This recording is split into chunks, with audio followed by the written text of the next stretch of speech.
Panalangin ng pananampalataya. Sa ngalan ng Ama, at ng Anak, at ng Espiritu Santo. Amen. Amang Diyos na makapangyarihan, sa gitna ng lahat ng pagsubok at kawalang katiyakan, lumalapit ako sa iyo nang may buong pananampalataya.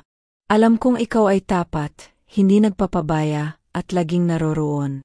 Patawarin mo po ako sa mga oras na ako'y nagduda.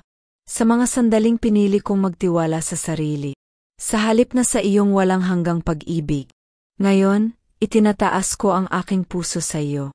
Punuin mo ito ng kapayapaan na nagmumula lamang sa iyo. Palakasin mo ang aking loob. Patatagin ang aking paniniwala. At gabayan ang aking mga hakbang sa liwanag ng iyong salita.